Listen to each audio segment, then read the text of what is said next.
കോഴിക്കോട് സൈക്കാട്രിസ്റ്റിന് ഒരു കഥയുണ്ട്. മൂപ്പർ സൈക്കാട്രിസ്റ്റാണ്, ഭയങ്കര മാനസികമാണ്. അങ്ങനെ ആ വനിതാ സൈക്കാട്രിസ്റ്റ് ബസ്സിൽ ഇങ്ങനെ യാത്ര ചെയ്യുമ്പോൾ ഒരു ചെക്കൻ ഡോക്ടറെ തോണ്ടി. നമ്മളാണെങ്കിൽ അങ്ങ് പറയൂലേ, ഡോക്ടർക്ക് ഇതിൻ്റെ എല്ലാം അറിയാവുന്നതുകൊണ്ട് ഡോക്ടർ പറഞ്ഞു അതൊരു സൂക്കേടാണ്. പാവം ആ ചെക്കൻ ഇങ്ങനെ തൊട്ടുരുമി നിൽക്കുക എന്നുള്ളൊരു സൂക്കേടാണ്. അതുകൊണ്ട് ചെക്കൻ ഒന്നും പറഞ്ഞില്ല. അപ്പൊ ഈ പെണ്ണുങ്ങളൊന്നും പറയാത്തതുകൊണ്ട് ചെക്കൻ വിചാരിച്ച് അമ്പമ്പോ സുന്ദരി കുട്ടി ഒന്നും കൂടി അടുത്ത് നിന്ന്. അപ്പം ഡോക്ടർ പറഞ്ഞു കുറച്ച് ജാസ്തിയാണ് ഈ സൂക്കേട്. ഈ സൂക്കേടിന്റെ പേര് ഫ്രൂട്ടോയിസം എന്നാണ്.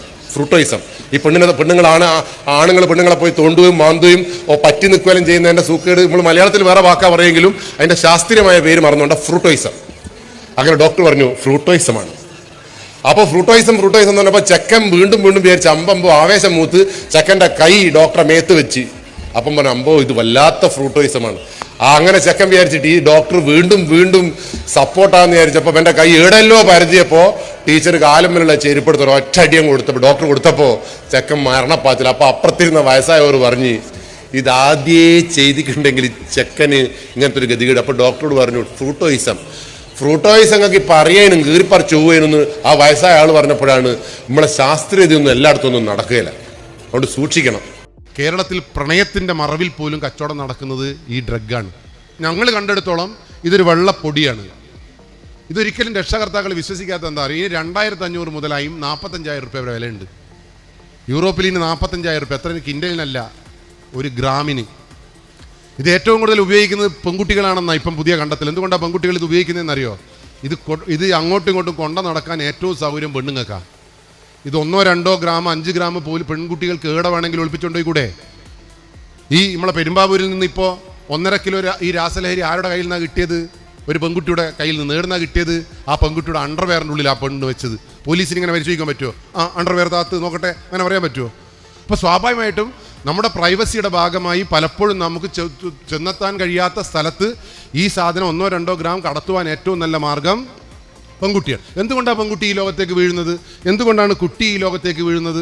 ഇതിന് 2 സ്പെഷ്യാലിറ്റി ഉണ്ട്. അതുകൊണ്ട് ഇന്നോട്ട് നോക്കിക്കോ, ഈ ക്ലാസ് എടുത്തുകൊണ്ടൊന്നും നിങ്ങൾ വേദാറാണ്ട. ഇതൊരു കർപ്പൂരം പോലത്തെ ഒരു സാധനമാണ്. കർപ്പൂരം കണ്ടിട്ടുണ്ട് നിങ്ങൾ? കൽക്കണ്ടി പോലത്തെ സാധനമാണിത്. വെള്ളം മുഖത്തിടുന്ന പൗഡർ പോലെ ഉണ്ടാവും, ഇല്ലെങ്കിൽ കിഴങ്ങിൻ്റെ പൊടി പോലെ ഉണ്ടാവും, അല്ലെങ്കിൽ പഞ്ചസാര തരി ഒട്ടിച്ച പോലെ ഒരു സാധനം, ഒരു ക്രിസ്റ്റൽ ടൈപ്പ് ഒരു പൊടി ടൈപ്പിലാണ് ഇത് നമ്മൾ കണ്ടത്. അപ്പോൾ നിങ്ങൾ 4ാം ക്ലാസ്സുകാരൻ്റെ കയ്യിൽ ഈ ക്രിസ്റ്റൽ ഉണ്ടോ ഈ സാധനം ഉണ്ടോ നിങ്ങൾ എപ്പോഴെങ്കിലും പരിശോധിച്ചിട്ടുണ്ടോ? ഇതെങ്ങനെ ഞങ്ങൾക്ക് തിരിയുക? നിങ്ങൾ ശരിക്കും ക്ലാസ് സീരിയസ് ആയിട്ടാണ് കേൾക്കുന്നതെങ്കിൽ നിങ്ങളിപ്പം ചോദിക്കണം, എൻ്റെ മോൻ്റെ കയ്യിൽ പഞ്ചാരയാണോ കർപ്പൂരാണോ കൽക്കണ്ടിയാണോ എന്ന് എങ്ങനെയാണ് എനിക്ക് മനസ്സിലാവുമെന്ന് ചോദിക്കണം. നിങ്ങൾ ആരെങ്കിലും ചോദിച്ചാൽ ഇത് കണ്ടുപിടിക്കാൻ വളരെ എളുപ്പമാണ്. ഇത് തുറന്നു വെച്ചാൽ അലിഞ്ഞു പോകും. മറ്റേത് ഇത് തുറന്നു വെച്ചാൽ അലിഞ്ഞു പോകുന്നത് കൊണ്ട് ഈ ലേസിൻ്റെ പാക്കറ്റ് പോലെ ഷാമ്പൂ സാഷ പോലെ കട്ടി കവറിൻ്റെ ഉള്ളിലാണ് ഇത് ഉണ്ടാവുക. അപ്പോൾ സ്വാഭാവികമായിട്ട് ഈ കവറിൻ്റെ ഉള്ളിൽ ഇത് കാണുമ്പോൾ നിങ്ങൾക്ക് മനസ്സിലാക്കാൻ പറ്റും ഇതൊരു അന്തം വിട്ട നമ്മുടെ സാധനമാണ്. മനസ്സിലായില്ല? ഇപ്പം മനസ്സിലായില്ല നിങ്ങൾക്ക്? നിങ്ങളോട് ഇത് പറഞ്ഞിട്ട് വലിയ കാര്യം. പക്ഷേ എൻ്റെ ക്ലാസ് കേട്ടിട്ട് ഒരു അമ്മയും ഒരു ഡിഗ്രി പഠിക്കുന്ന ചെക്കനും എൻ്റെ വീട്ടിലേക്ക് ഒരാഴ്ച മുമ്പേ വന്നിരുന്നു. ആ അമ്മ ടെൻഷനോട് വിറയോടുകൂടി പറഞ്ഞാൽ എന്താ പറയുക, കിട്ടി പോലീസേ കിട്ടി. ഞാൻ ചോദിച്ചു എന്ത്? മറ്റേത്? ഞാൻ ആകെ ബേജാറായിപ്പോയി. ഇനിയിപ്പോൾ എന്നോടെന്തിനാപ്പം മറ്റേത് അങ്ങനെ പറയാം. ഞാൻ ആകെ ടെൻഷനാകുമ്പോൾ ഞാൻ ചോദിച്ചു എന്താ നിങ്ങളെ മകൻ്റെ മകളെടുത്ത് നിന്ന് കിട്ടിയത്? ഒരു 2nd ഇയർ ഡിഗ്രിക്ക് പഠിക്കുക. നിങ്ങൾ പറഞ്ഞ ഈ കവറുണ്ടല്ലോ അത് കിട്ടി. ഞാൻ ചോദിച്ചു ഏടുന്ന്? ഓളെ പെട്ടിന്ന്.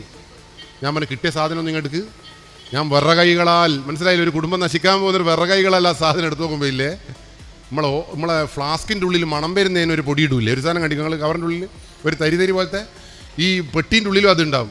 ഈ അമ്മ ഈ ക്ലാസ് കേട്ടിട്ട് റൂം മുഴുവൻ പരിശോധിച്ച് നോക്കുമ്പോൾ മോളെ പെട്ടീൻ്റെ ഉള്ളിൽ എന്ത് അന്നേരം ഓടി വന്നതാ പോലെ ഇതാ കിട്ടി മറ്റേത്. മനസ്സിലായി? അപ്പോൾ സ്വാഭാവികമായിട്ടും എൻ്റെ ജീവിതത്തിൽ എൻ്റെ ക്ലാസ് കൊണ്ട് ഒരു ഗുണം കിട്ടിയ ഒരു അമ്മേനെ ഞാൻ കണ്ടപ്പോൾ ഇല്ല. അമ്മ ഞാൻ ചായ കുടിക്കുങ്ങളെല്ലാം കുടിക്കും. കാരണം എന്താ അറിയോ, വീട്ടിൽ പോയി പരതിയല്ലോ.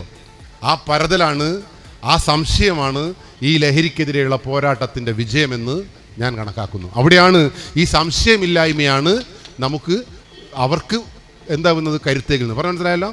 ഇനി ഇതിൻ്റെ പ്രത്യേകത എന്താ? ഇത് വളരെ സിമ്പിളാട്ടോ. ഇത് നാവിൻ്റെ തുമ്പിൽ. ഇപ്പോൾ കഞ്ചാവ് എന്ന് പറയുമ്പോൾ ഈ വലിച്ച ആളുകളെല്ലാം കണ്ടപ്പോൾ എൻ്റെ കൂട്ടുകാരൻ്റെ ഒരു മോൻ കഞ്ചാവ് വലിച്ചിട്ട് ഓൻ എൻ്റെ അടുത്തേക്ക് കൂട്ടിക്കൊണ്ടുപോകും. ഞാൻ ചോദിച്ചു എൻ്റെ അടുത്തല്ല കൊണ്ടുവരേണ്ടത്, ഡോക്ടറെ അടുത്താണ് കൊണ്ടുപോകേണ്ടതെന്ന് പറഞ്ഞപ്പോൾ നിങ്ങൾ ഇനിയൊന്ന് നോക്കിയിടാന്ന് പറഞ്ഞപ്പോൾ ഞാൻ ഓനോട് ചോദിച്ചല്ല മോനെ ഇനി എന്തിനാണ് ഈ ചെറുപ്പത്തിൽ കഞ്ചാവ് വലിക്കുന്നത്? അതിൽ 78 രാസവസ്തുക്കൾ അങ്ങനെ ഇങ്ങനെ.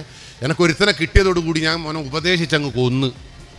ഒരു അരമണിക്കൂർ എൻ്റെ ഉപദേശം കേട്ടപ്പോൾ ചെക്കൻ ഇങ്ങനെ ഇരുന്ന് ശരിയാണല്ലോ എന്നല്ലോ എന്ന് പറഞ്ഞപ്പോൾ ഞാൻ വിചാരിച്ച് ഞാൻ ജയിച്ച്. കാരണം എൻ്റെ ഉപദേശവും കേട്ടല്ലോ. ഒരു അരമണിക്കൂർ 25 മിനിറ്റ് കഴിഞ്ഞപ്പോൾ ഈ ചെക്കൻ എന്നോട് പറഞ്ഞതെന്ന് അറിയോ, ഓൻ എന്നെ പരിചയമൊന്നുമില്ല, അവൻ്റെ അച്ഛനും ഞാനും ഒന്നിച്ച് പഠിച്ചത്. ഓൻ എന്നോട് പറയാം, രംഗീഷ് ചേട്ടാ, അവൻ എന്തിനാടാ നിങ്ങൾ പറഞ്ഞല്ല ഞാൻ കേട്ടില്ലേ? ഞാൻ കേട്ട്, ഇനി ഞാൻ പറയുന്ന നിങ്ങൾ കേൾക്ക്. ഞാൻ ആയിക്കോട്ടെ ഇനി പറഞ്ഞോളി. ഓൻ പറഞ്ഞതെന്നറിയോ, ഒന്ന് പുകച്ചിട്ട് നിങ്ങൾ എന്നെ ഉപദേശിച്ച് നോക്ക്, എന്തൊരു രസമായിരിക്കും എന്നറിയാം ഇതറിയാൻ. നിങ്ങൾ പുകക്കാത്തോണ്ടാണ് എന്ത് സംഭവിക്കുന്നത്, നിങ്ങൾ ഈ മണ്ടത്തരം പറയുന്നതെന്ന്. അങ്ങനെ ആ സിഗരറ്റിലേക്ക് ഒന്ന് വലിച്ചു നോക്ക്, ഒരു ഗ്ലാസ് കുടിച്ചു നോക്ക്, കൂട്ടുകാരുടെ പ്രലോഭനത്തിന് വഴങ്ങിയിട്ടാണ്. വേണ്ടാന്ന് പറയുന്നത് തീർന്ന പ്രശ്നമേ ഉള്ളൂ. പക്ഷേ ഈ രാസലഹരി അങ്ങനെയല്ല. ഈ രാസലഹരി ഒരു തരി, ഇതൊരു കിൻഡലൊന്നും വേണ്ട, ഒരു മൈക്രോ മില്ലി, അതായത് നഖത്തിൻ്റെ ഉള്ളിൽ പെടുന്ന ഒരു പൊടി നമ്മളെ ചുണ്ടിൽ, നമ്മളെ മൂക്കിൽ, നമ്മളെ കണ്ണിൽ, അല്ലെങ്കിൽ വെള്ളത്തിൽ, മിഠായിയിൽ, ജ്യൂസിൽ ഏതെങ്കിലും ഒന്ന് കലക്കിയിട്ട് അങ്ങ് കുടിച്ചാലില്ലേ, വയറ്റിലങ്ങ് എത്തിയാൽ മതി, ഭയങ്കര സന്തോഷമായിരിക്കും പോലും. ഭാര്യേനെ സ്നേഹിക്കുന്ന ഭർത്താവില്ലേ സ്നേഹിച്ച് കൊല്ലും പോലും. കാമുകീനെ പ്രണയിക്കുന്ന കാമുകൻ ഇത് ഉപയോഗിച്ചാലേ കാമുകീനെ നക്കിക്കൊല്ലും പോലും. ഇനി പശുവിനെ പോറ്റുന്നെങ്കിൽ പശുവിനില്ലേ പുല്ലും തവിടും ഇടക്ക് സ്വർണ്ണടക്കം ഇട്ട് കൊടുക്കും പോലും. ഇനി ഫുട്ബോളാണ് ഇഷ്ടപ്പെടുന്നതെങ്കിൽ ഫുട്ബോളാണ് ശക്തി. രാഷ്ട്രീയക്കാരൻ്റെ ഇത് നിന്നായില്ലേ, രാഷ്ട്രീയം എന്നെല്ലാം പറഞ്ഞാൽ ഇങ്ങനെ രോമം എടുത്ത് പിടിക്കും പോലും. പക്ഷെ ഒരു തകരാറ് എന്താണെന്ന് അറിയിന്, എന്താ തകരാറ്? ഞാൻ എൻ്റെ ഭാര്യേനെ ഇഷ്ടപ്പെടുന്ന ഞാനിത് ഉപയോഗിച്ചാൽ, ഞാൻ എൻ്റെ ഭാര്യേനെ വിളിക്കുമ്പോൾ ഓളെ ഫോൺ എൻഗേജ്ഡ് ആയാലേ എൻ്റെ തനിക്കോണെങ്കിൽ പുറത്തു വരും. ഓളോട് ഉപദേശമൊന്നുമില്ല, അറത്തു മാറ്റലാണ്. മനസ്സിലായില്ലേ? എനിക്ക് കാമുകന, അതുകൊണ്ടാണ് കേരളത്തിൽ ഇത്രയേറെ കാമുകന്മാർ കാമുകീനെ കൊല്ലുന്നത്. എന്തുകൊണ്ടാണ്? ഭയങ്കര ഇട്ടത്തിൽ ചക്ക പൊയ്ങ്ങി ഇതെല്ലാം ആയി അവസാനം ഓൻ വിളിക്കുമ്പോൾ എടുക്കാതിരുന്നാൽ, ഓൻ വിളിക്കുമ്പോൾ എൻഗേജ്ഡ് ആയാൽ ഈ ചങ്ങായിക്ക് അത് താങ്ങാൻ പറ്റില്ല, മനസ്സിന് ശക്തി ഉണ്ടാവില്ല. രണ്ടാമത്തെ ഒരു വിഷയം എന്താ അറിയോ, 48 മണിക്കൂർ ഇതിൻ്റെ സന്തോഷം നിലനിൽക്കും പോലും. യൂറോപ്പിലുള്ള 45,000 രൂപേൻ്റെ സാധനം തിന്നാൽ ഒരാഴ്ച നിൽക്കും പോലും. നിങ്ങൾക്കിപ്പം തോന്നണല്ലേ ചെറുങ്ങനെ തിന്നണമെന്ന്? ഇതിൻ്റെ ഒരു വിഷയം എന്താ അറിയോ, ഇനി രുചിയില്ല, മണമില്ല, ഒന്നുമില്ല. ഇപ്പോൾ അത് നിങ്ങൾ മുട്ടായിമിൽ പുരട്ടിയിട്ട് തന്നാൽ മുട്ടായി എക്ലേഴ്സിൻ്റെ ടേസ്റ്റ് തന്നെ, പച്ചവെള്ളത്ത് കുടിച്ചാൽ പച്ചവെള്ളം തന്നെ. അതുകൊണ്ട് നിങ്ങൾ ഒരു പ്രാവശ്യം പോലും ഇതെൻ്റെ ചുണ്ടിലേക്ക് വരരുത് എന്ന് ആരോട് പ്രാർത്ഥിച്ചാലും സാരമില്ല, വരരുത് എന്ന് പറഞ്ഞാൽ വരരുത്. ഞാൻ ഈ കുട്ടിക്ക് ഒരു മുട്ടായിമേൽ ഇത് കൊടുത്ത് ആ കുട്ടി തിന്നൂലേ, അതോടുകൂടി കുട്ടി കഴിഞ്ഞു, 48 മണിക്കൂർ സന്തോഷം. ഇതിൻ്റെ ഒരു വിഷയം എന്താണ്? എന്തിനാണ് ഈ കുട്ടീനെ നമ്മൾ ബലിയാടാക്കുന്നത്? എന്തിനാണ് ഇങ്ങനെ ഞാൻ പറഞ്ഞ ഈ ടീച്ചറൊക്കെ ഇതിലേക്ക് പെട്ടുപോയതാ? ടീച്ചർ വന്ന് മനസ്സറിഞ്ഞുകൊണ്ട് വന്നതല്ല. എങ്ങനെയാണ് ടീച്ചർ വിട്ടുപോയെന്ന് അറിയാം? ഇതൊന്ന് നാവിൻ്റെ തുമ്പിൽ അങ്ങ് വന്നാൽ 48 മണിക്കൂർ എന്താവും, സന്തോഷം കൊണ്ട് പറക്കും. പക്ഷെ 48ാമത്തെ മണിക്കൂറിൽ ഈ സാധനം ഈ ആദ്യം ഉപയോഗിച്ച അതേ അളവിൽ നമ്മുടെ ചുണ്ടിൽ വന്നില്ല എങ്കിൽ നമ്മൾ വയലൻ്റ് ആവും. പക്ഷെ 48ാമത്തെ മണിക്കൂറിൽ ഇത് വീണ്ടും നമ്മളെ ചുണ്ട് കിട്ടിയാൽ ഞാൻ വീണ്ടും എണീക്കും. പക്ഷെ എൻ്റെ തലച്ചോറ് നശിച്ചു വയ്ക്കുണ്ടാവും. പിന്നീട് ഞാനെന്ന് പറയുന്ന വ്യക്തിത്വം ഉണ്ടാവില്ല. പറഞ്ഞ മനസ്സിലായോ? നിങ്ങളെ മക്കൾ തിന്നാൽ 48ാമത്തെ മണിക്കൂറിൽ അവൻ്റെ തലച്ചോറ് റീസെറ്റ് ആവും. പക്ഷെ വീണ്ടും അത് കിട്ടിയാൽ നമുക്കത് മനസ്സിലാവില്ല. ഓക്കെ, അപ്പോൾ സംഭവം മനസ്സിലായോ നിങ്ങൾക്ക്? ഫുട്ബോളിനെ ഇഷ്ടപ്പെടുന്നോ ഫുട്ബോളിനെ തന്നെ ഇഷ്ടപ്പെടും. അമ്മേനെ സഹായിക്കുന്നവനെ അമ്മ തിരുമ്പും ഓൻ ഒലുമ്പും അമ്മ ബീയും, അമ്മ ബീഞ്ഞാൽ ഓൻ ആറിയിടും. ഇത്രയും ഭയങ്കര ബന്ധം ഉണ്ടാവും. അപ്പോൾ നമുക്ക് മനസ്സിലാക്കാൻ ഇത് വളരെ ബുദ്ധിമുട്ടാണ്. അപ്പോൾ ഇതിൻ്റെ ഇതെന്തിനാണ് ഏറ്റവും കൂടുതൽ? ഇത് ആൺകുട്ടികൾ ഉപയോഗിക്കുമ്പോൾ പാർട്ടി ഡ്രഗ് എന്നും പെൺകുട്ടികൾ ഉപയോഗിക്കുമ്പോൾ റേപ്പ് ഡ്രഗ് എന്നും അറിയപ്പോൾ പെൺകുട്ടികളാണ് ഇത് റേപ്പ് ഡ്രഗ്. അതിൻ്റെ പ്രത്യേകം എന്നറിയോ? നിങ്ങൾ ഇതൊന്ന് അങ്ങ് രുചിച്ചായില്ലേ, നിങ്ങൾ എത്ര പ്രാവശ്യം ബലാത്സംഗം ചെയ്താലും ഗർഭിണി ആയാലും നിങ്ങൾ അറിയില്ല. കേരളത്തിലെ പത്രം തുറന്നു നോക്ക്. 18 വയസ്സുകാരി കോഴിക്കോട് ഗവൺമെൻറ് ഹോസ്പിറ്റലിൽ വന്നപ്പോൾ അച്ഛനും അമ്മയും വന്നപ്പോൾ പറഞ്ഞ് വയറ്റിൽ വേദനയാണെന്ന് പറഞ്ഞു. ഓൾ കക്കൂസ് പോയി. എന്ത് സംഭവിച്ചു? ഒരു കുട്ടീനെ പ്രസവിച്ചിട്ട് ജനലിൻ്റെ ഉള്ളിൽ കൂടി അപ്പുറത്തെ പറമ്പിലേക്ക് എറിഞ്ഞു.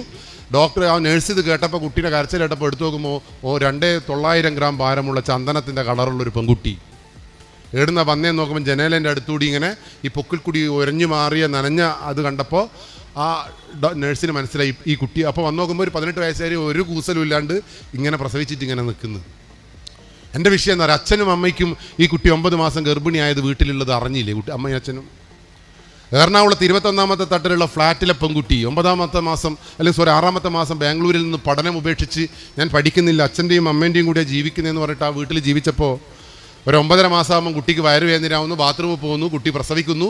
അത് കുട്ടി ആ ബാത്റൂമിൽ നിന്ന് വരുമ്പോൾ കുട്ടിയുടെ കയ്യിൽ ഒരു ആമസോണിൻ്റെ ബാഗ് ഉണ്ടായിരുന്നു. ആ ബാഗുമായി 21ാമത്തെ ഫ്ലാറ്റിൻ്റെ മേലെ പോയി ആ പറമ്പിലേക്ക് ആ എറണാകുളത്തിൻ്റെ മണ്ണിലേക്ക് ചവറ്റുകൊട്ടയിലേക്ക് ആ ബാഗ് വലിച്ചെറിയുമ്പോൾ ആ കുട്ടിയുടെ ബാഗിൽ 3 കിലോ 100 ഗ്രാം ഭാരമുള്ള എള്ളിൻ കളറുള്ള ഒരു ആൺകുട്ടി ഉണ്ടായിരുന്നു. ഈ പിള്ളേർ എന്താന്ന് ബാത്റൂമിൽ പോകുന്നു, പ്രസവിക്കുന്നു, ഓളെ തന്നെ മുറിക്കുന്നു, ചാടുന്നു, ഇങ്ങോട്ട് പോരുന്നു. എന്തുകൊണ്ടാണ് ഈ പെൺകുട്ടി ഇത് അറിയാതെ പോയത്? പറ ഇനിപ്പറങ്ങൾ. ഈ ഡ്രഗ്സ് ഉപയോഗിക്കുന്ന കുട്ടിക്ക് ഗർഭിണിയായതും മനസ്സിലാവില്ല, പ്രസവിക്കുന്നതും മനസ്സിലാവില്ലാത്തൊരു മാനസികാവസ്ഥയിൽ, പ്രത്യേകിച്ച് കൗമാരത്തിൽ ഇതും കൂടി ചേരുമ്പോൾ ഒരു തരത്തിലും മനസ്സിലാവില്ല. പറഞ്ഞ മനസ്സിലായില്ലേ? അതുകൊണ്ട് ഇന്ന് മുതൽ നിങ്ങൾ സൂക്ഷിച്ചോ. ഇത് മനസ്സിലാക്കാൻ വളരെ എളുപ്പമാണ്. നമ്മളെ നാട്ടിൽ കഴിഞ്ഞ ദിവസം 8ാം ക്ലാസ്സിലെ കുട്ടിയോട് ആ ബ്യൂട്ടീഷ്യൻ പറഞ്ഞ എന്താ, എനിക്ക് ബൈക്ക് പഠിക്കണോടാ. അവന് പഠിക്കണം, അച്ഛൻ തമ്മേക്കില്ല, അച്ഛൻ ഗൾഫിലാ, എൻ്റെ അച്ഛൻ പൊട്ടനാടാ, ഇനി ഇറങ്ങി വാ, രാത്രി അമ്മ ഉറങ്ങുമ്പോൾ ഇനി ഇറങ്ങി വാ. ഈ ചെക്കൻ 8ാം ക്ലാസ്സിലെ ചെക്കനെ ഈ ബ്യൂട്ടീഷ്യൻ ഇറക്കി കൊണ്ടുവന്നിട്ട് വീട്ടിലേക്ക് കൂട്ടിക്കൊണ്ടുപോയില്ലേ? എന്താ വീട്ടിലേക്ക് കൂട്ടിക്കൊണ്ടുപോയി ചെയ്തത്? വീട്ടിൽ കൊണ്ടുപോയിട്ട് ആ ഭാര്യ, അവൻ്റെ ഭാര്യ കുറച്ച് ഡ്രസ്സെല്ലാം ഇട്ടിട്ട് ഇവനൊന്ന് കെട്ടിപ്പിടിച്ച് ഒരു ഉമ്മ അങ്ങ് കൊടുത്ത് കുറച്ച് സെൽഫിയെല്ലാം എടുത്ത് പോന്ന പോക്കിൽ ബൈക്ക് പഠിച്ചോ പറഞ്ഞിട്ട് വെള്ളത്തിൽ ഈ സാധനം പൊടിച്ചങ്ങ് കൊടുത്തു. ഇത് കുടിക്കുമ്പോൾ എന്ത് സംഭവിച്ചിട്ടുണ്ടാവും പറ? ഒന്നും മനസ്സിലായിട്ടുണ്ടാവില്ല. ചെക്കൻ ബൈക്ക് ഓടിച്ചു. ബാക്കി പറങ്ങൾ 48ാമത്തെ മണിക്കൂറിൽ പറഞ്ഞോ, ഈ സാധനം ഇല്ലാതെ ചെക്കന് പറ്റൂല, വയലൻസ് ഇങ്ങനെ ഇങ്ങനെ ഇങ്ങനെ ഇങ്ങനെ മുട്ടും. ഇല്ലെങ്കിൽ അവസാനം ആ 48ാമത്തെ മണിക്കൂറിൽ ഇത് കിട്ടിയിട്ടില്ലെങ്കിൽ ഒരു ആപത്തിലേക്ക് എന്തായാലും പോകും. ഇപ്പം 48ാമത്തെ മണിക്കൂറിൽ, പിന്നെ 48ാമത്തെ മണിക്കൂറിൽ ഇവനെ ബൈക്ക് ഓടിക്കാൻ വിളിക്കണോ വേണ്ടയോ പറ? ഓൻ സ്വന്തം ആ വീട്ടിൽ നിന്ന് ഇറങ്ങി വരും. ഇറങ്ങി വന്നപ്പോൾ ഈ പെൺകുട്ടി പറഞ്ഞു, എപ്പം വന്നാലും തരൂല ഇത്, ഇനി എനിക്കിത് വെറുതെ തരണമെങ്കിൽ നീ 2 പേരെ ഇവിടത്തേക്ക് കൂട്ടിക്കൊണ്ടുവരണം. ഓൻ ആരെയാ കൂട്ടിക്കൊണ്ടുവരിക? ഓൻ്റെ ശത്രുവിനെയാണോ ഓൻ്റെ ചങ്ക് ബ്രോനെയാണോ കൂട്ടിക്കൊണ്ടുവരിക? ഇതിൻ്റെ ഏറ്റവും വലിയ വിഷയം അതാണ്. ഞാനിത് ഉപയോഗിക്കുന്നുണ്ട് എങ്കിൽ, ഞാൻ ഇവിടെ നിലനിൽക്കണമെങ്കിൽ എനിക്ക് ഈ നമ്മളെ മണി ചെയിന് പോലെ ഈ സാധനത്തിനെ അപ്പുറത്തേക്കും ഇപ്പുറത്തേക്കും വളർത്തിക്കൊണ്ടുവരണം. അപ്പോൾ ഡോക്ടറെ ഇനി ടീച്ചർ എങ്ങനെയാണ് നശിച്ചോയെന്ന് പറ? ചാനൽ സബ്സ്ക്രൈബ് ചെയ്ത് ബെൽ ഐക്കൺ അമർത്തണേ. ടീച്ചർ ആരോപെടുത്തി, ടീച്ചർ ഇതിൻ്റെ ഏജന്റായി. ടീച്ചർക്ക് ഈ അക്കൗണ്ടിലേക്ക് മാറ്റണമെങ്കിൽ ഒരാളെയും കൂടി വേണമായിരുന്നു. ടീച്ചറുടെ ഏറ്റവും ഫ്രണ്ടായ മറ്റേ ടീച്ചറെ കൂട്ടി. മനസ്സിലായോ? അപ്പോൾ നിങ്ങൾ മനസ്സിലാക്കേണ്ട ഒരു കാര്യം, കേരളത്തിൽ പ്രണയത്തിൻ്റെ മറവിൽ പോലും കച്ചവടം നടക്കുന്നത് ഈ ഡ്രഗാണ്. നമ്മൾ ഉള്ളിയേരി ഹോസ്പിറ്റലിൻ്റെ മുമ്പിൽ നിന്ന് ആ ലോഡ്ജിൽ നിന്ന് 2.400 ഗ്രാം ഈ സാധനം പിടിച്ചപ്പോൾ ആരുടെ കയ്യിൽ നിന്നാണ് പിടിച്ചത്? ഒരു 23 വയസ്സുള്ള തങ്കപ്പെട്ട ഒരു പെൺകുട്ടീൻ്റെ കയ്യിൽ നിന്ന്. അപ്പുറത്താരായിരിക്കുന്നത്? ഓൻ്റെ 27 വയസ്സുള്ള കാമുകൻ. പ്രണയത്തിൻ്റെ മറവിലായി കച്ചവടം നടത്തി. നടക്കാവിൽ ഇതേ പ്രണയിതാക്കൾ, വേറെ പ്രണയിതാക്കൾ. കണ്ണൂരിൽ ലിവിങ് ടുഗദർ, കല്യാണം കഴിക്കാണ്ട് ഒന്നിച്ച് താമസിക്കുന്ന ആൾ. കുറ്റ്യാടിയിൽ നിന്ന് ഈ ഓപ്പറേഷൻ തൂഫാന് ശേഷം ഒരു കാറ് സംശയാസ്പദമായി നാട്ടുകാർ കണ്ടുപിടിച്ചപ്പോൾ അതിൽ നിന്ന് കിട്ടിയതും കാമുകനെയും കാമുകിയായിരുന്നു. തൃശ്ശൂരിൽ നിന്ന് കാമുകനെയും കാമുകിയും. അപ്പോൾ പ്രണയത്തിൻ്റെ മറവിൽ ഒരു പ്രണയ മാഫിയ ഈ ലഹരിക്ക് പിന്നിലുണ്ട് എന്ന് മനസ്സിലാക്കാനുള്ള സാമാന്യമായ വിവേകം നമ്മളെ മക്കൾക്ക്. നിങ്ങൾക്ക് ഇനി നിങ്ങളാരും പ്രണയിക്കാനാ? അതാണ് നിങ്ങളത്. ഇനിയിപ്പോൾ പറയട്ടെ, എനിക്കിപ്പം ക്ലാസ് എടുക്കുമ്പോൾ ഇല്ലേ, നിങ്ങളോട് എനിക്കൊരു പ്രണയം അങ്ങ് മുട്ടിയെന്ന് വിചാരിച്ചോ, ഞാൻ വാട്സപ്പിൽ ഐ ലവ് യു ഒന്നും അയക്കണ്ട. അയക്കണോ? ഞാൻ സ്റ്റേജിൽ നിന്ന് ഇറങ്ങുമ്പോൾ ഒരു മുട്ടായ്മൽ ലേശം പുരട്ടിയിട്ട് ആളുകളെ മുമ്പ് അങ്ങ് തരൂ ഇത്. ബാക്കി പറഞ്ഞോളി. നിങ്ങളില്ലേ ഓനെ ആ പൊട്ടൻ എനക്കല്ലേ തന്നീക്കുള്ളൂ എന്ന് പറഞ്ഞൊരു ഒറ്റ മിണുങ്ങലായിരിക്കും. ആ മിണുങ്ങിയാൽ എന്താ സംഭവിക്കുമെന്ന് പറ? 48 മണിക്കൂർ ഭർത്താവിനെ ഇങ്ങനെ നോക്കി പാടുന്നു, വാഴ്ത്തിപ്പാടുന്നു, തിരുമ്പുന്നു, ഇങ്ങനെ ഭയങ്കര എല്ലാ പണിയെടുക്കും. 48ാമത്തെ മണിക്കൂർ ഇത് കിട്ടിയില്ല എങ്കിൽ നിങ്ങളുടെ ജീവിതം തലച്ചോറ് പോയി. കൂടെ ഈ യാത്രയിൽ ഉണ്ടാകാൻ ചാനൽ സബ്സ്ക്രൈബ് ചെയ്ത് ബെൽ ഐക്കൺ അമർത്തണേ.